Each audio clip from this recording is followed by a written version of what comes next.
Learn the tools for effective firm leadership with ACEC's Business of Design Consulting, a 6-week virtual course to help you build management expertise to help your firm thrive. Whether you're a CEO looking to mentor your firm's future leaders or an executive wanting to develop your own leadership skills, the Business of Design Consulting is the place to learn. Act soon. The upcoming session begins on April 6th. To learn more and register, visit acec.org.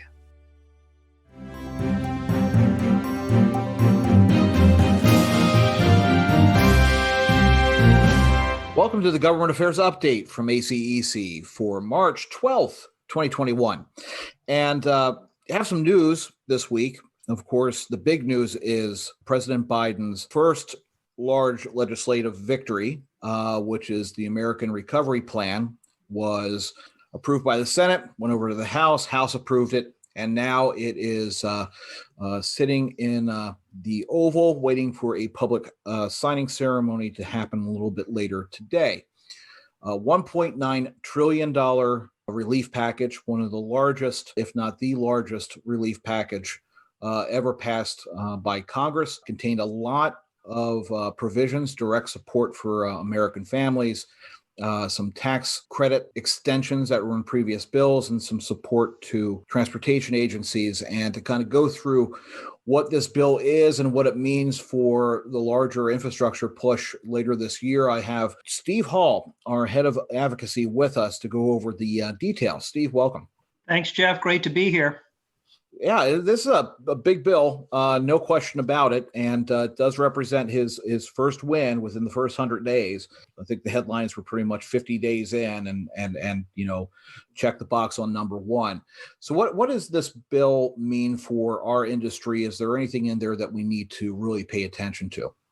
Yeah, Jeff, there are some components in there that may have the effect of restarting some stalled infrastructure projects, certainly stabilizing some of our client agencies, and targeted assistance to some of those agencies. But you're right, President Biden had to have a win on this. This is what he campaigned on, and put a lot of personal capital into getting this done. And so for him, just putting aside the substance, he had to have a win politically, and the House and Senate Democrats delivered that. In terms of the substance, though, there are some noteworthy provisions in there that, like I said, may have a beneficial impact on infrastructure projects. A big chunk of the package is direct assistance to state and local governments. About $350 billion of that package is put in there to stabilize their coffers, depleted through the pandemic. And like I said, that could have a beneficial effect on the infrastructure agencies, both state level as well as local level, where it could potentially restart some projects. We've noted in a number of states where there's been project slowdowns or pauses during 2020 because of a pretty significant drop in revenue. So this may help to backstop those governmental agencies and allow them to move that forward. So that's certainly a good thing. Absolutely. There was some specific set-asides for transit and airports, $30 billion for transit, $8 billion for airports, largely operating assistance, but again, may have a ripple effect, beneficial effect as it relates to projects that our members are working on. A little bit of help for Amtrak, and a $10 billion set aside for critical infrastructure projects. That's specifically for that purpose of getting projects going, and with particular emphasis on COVID-19 response. Yeah. As well as some tax measures and things of that nature. So a lot of good stuff in there. One question that we do have is there was language added literally at the last minute that would restrict the ability of states and local governments that accept these funds from doing any sort of tax cutting or tax relief during the covered period. And we're trying to assess what this impact could be, because we know, for example, there are states that are attempting to conform state tax code with the federal code as it applies to the deductibility of expenses covered by PPP loans. Is this going to get in the way of that? We know of one state that has an effort underway to raise the state gas tax, and they're looking to possibly reduce taxes elsewhere concurrently with that effort as a way of creating the political environment to make it easier for lawmakers to get behind a boost in the gas tax. Now, is this going to potentially impact that effort? I mean, these are things that we're not quite sure yet. And so there is a little bit of question mark as to how that's going to be impacted. And certainly in the case of, pairing tax reductions with the gas tax increase, I mean, that's what we had hoped to do with that 2017 tax law. Ourselves and many other organizations that care about this, and of course, Congress didn't want to touch that. We had some bigger fish to fry. We were able to get a lot of good things for our members in that tax bill, but unfortunately, an increase in the gas tax wasn't one of them. Well, it seems like this is a true example of language being inserted late in the game, late in the process. My understanding, talking to staff, is that going over to the Hill, talking to the committees of jurisdiction that would be, overseeing this, is that they don't have a full understanding because they didn't expect it to be put in there.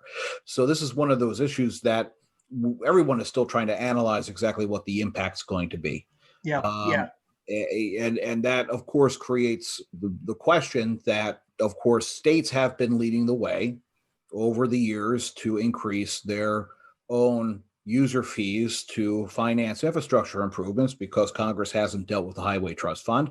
The attempt, of course, that you noted in the last tax bill to create offsets to make it more palatable to pay for. Noticed in the media today, Politico reporting that, senators are coming out and saying, we've got to pay for this thing. It's going to become a question of, for the infrastructure bill, what is the pay for going to be? And if it's going to be direct deficit spending, how palatable is that right now, given the fact that we did pass a $1.9 trillion recovery bill? And if not deficit, then what? And would this language, possibly complicate that? So these are all things that I imagine that you're trying to sort through and figure out. Yeah, I mean, it may complicate things at the state level. I guess the thing that we're pleased with also, now that Congress is done with this, is we can now transition to that larger infrastructure agenda and start to seriously deal with some of those thorny issues, like how we're going to pay for it. And I don't think Congress has figured that out yet, quite honestly. They're thinking more in terms of the policy side of this and process, whether this is going to be a bipartisan process, whether this is going to entail the use of budget procedures known as reconciliation that may allow only Democrats in the Senate to move a package actually through the Senate. Now, we know that the leadership of the Senate committees, certainly the lead Senate Committee on Infrastructure, the Environment and Public Works Committee, chaired by Tom Carper of Delaware, and with Shelley Moore Capito of West Virginia being the senior Republican, they want to do this bipartisan. That committee showed how they could do it bipartisan in the last Congress. They reported out a bill unanimously, which is remarkable in this day and age, but it reminds us of how old school legislating works, particularly when it comes to infrastructure. This was generally how it worked when you and I worked on the Hill, and it can certainly work this way going forward. But they're still trying to figure out a pathway. Like I said, the Senate may want to do a very bipartisan approach. The House may want to repeat what they did last year and make a surface transportation bill part of a much larger infrastructure package that only got Democratic votes. So they're going to need to sort this out, but things are going to happen around the time of our annual convention in late April. And the House will probably start to move legislation in early April. The Senate will start the process in May. And so around the time when we start to connect our members with their lawmakers on this and other issues that we're going to want to talk about, it'll be the perfect time. Because this stuff will be starting to materialize. Yeah, it's going to be an interesting thing to see, because I think you're absolutely right. The House is going to most likely take its bill, which was a significantly larger package that included a service reauthorization bill, and move that. And then the Senate is going to do something maybe a bit smaller, a little bit more targeted, and they're going to kind of work it out in the end. But I think the difference is that the political will right now to use infrastructure as a centerpiece for a recovery plan, which the president has placed high on his agenda, creates a different environment than we had last time, when it was just a question of service reauthorization. Yeah. But again, like I said, just let's celebrate the fact that, because we couldn't get this done and serious action on this in much of the latter half of 2020, because Congress was still fixated on doing a stimulus package. And so they did one in December that didn't go far enough, for the new administration and many in Congress. They've done this one now. And so really the I hate to call them obstacles, but the obstacles are out of the way now in terms of other legislative priorities. The lane is clear to focus on this. So we're excited to see everybody move forward aggressively on this. Yeah, you're right. The board is clear. And now all eyes turn to infrastructure. Tied into a lot of the advocacy work that we're working on, of course, infrastructure plays a significant role in that. But we do want to do a kind of an update on PPP, because if you remember last episode, we were talking about a small business hearing that was scheduled for last week, or actually earlier this week, and it was canceled because no more of a reason than conflicts on the subcommittee chairman's schedule. And if everyone is wondering what happened to that committee hearing, it was postponed, but we got word today that the hearing has been rescheduled. So, Steve, what is the current status of that hearing? What it's about, and what's our involvement?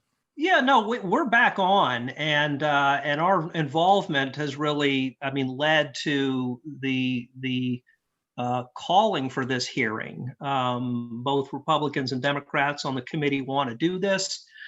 They're doing it specifically for ACEC based on the concerns that they've heard from us and heard from lawmakers on both sides of the aisle, because of the grassroots engagement that our MO executives have done, our members have done. Lawmakers are getting an earful. That seems to be funneling into the House and Senate small business committees, because they created the PPP program. And on the House side, they want to hold a hearing on it. And so we are working with our witness, actually two witnesses. But for the Democrats have asked us to produce a witness, and Robin Greenleaf, ACEC's chair-elect, will be testifying on behalf of the organization. The minority side has also asked us to identify a witness, and we believe we're trying to confirm his schedule will accommodate this new date. But Carlos Panin in Florida has, I think, tentatively agreed to testify. So it'll be a great opportunity. It's March 23rd at noon, and we'll get information out to the members where they can. It's a virtual hearing, so they can literally dial in and watch it live. Mm-hmm. But it's a great opportunity for us to lay out the problems that two very typical American engineering companies are going to face if this issue isn't resolved. And I think it will be a great help in our efforts with Congress and the agencies, I should say, to push through some changes. We've had very good meetings this week also with Chairman Peter DeFazio of the House Transportation and Infrastructure Committee, and with the office of Senator Chuck Schumer, the Senate Majority Leader. We've got other meetings scheduled and happening as well, and all building towards some pressure on federal highways to work with us, and potentially some legislative solutions if the agency comes up with flawed guidance. Right now, what they've put out is draft. It has not been finalized, and so that's part of the problem. What's keeping everyone in limbo. Yeah. So we're staying focused on this, Jeff. We're using every resource we have to protect our members. We're going to do everything possible to protect our members. And so this is a topic we'll be talking about, I'm sure, a great deal more on this program and in other communications vehicles. So stay tuned. Yeah, absolutely. Getting that hearing scheduled and having it postponed and then rescheduled shows that there is interest on the committee side. And whenever you're pushing a legislative issue or a regulatory issue through the advocacy process, getting a hearing on that issue is a significant step, and it's a show of movement on an issue. So for everybody listening, we'll have information again out to our members about the time and place of the hearing. It's going to be broadcast. The website of the committee, smallbusiness.house.gov, is the website. There's a calendar there. The links are, you just navigate to the day and you'll see it. But we'll get that out to you also in internal communications and member communications. So a lot going on, always never ending. It's always something, and Steve's always extremely busy. So I'm glad that he was able to take some time and talk to us today and kind of give us an update on what's going on in Washington. So Steve, thank you so much. Thanks for having me, Jeff. And again, this has been the Government Affairs Update from ACEC for March 12th, 2021. We'll see you next time.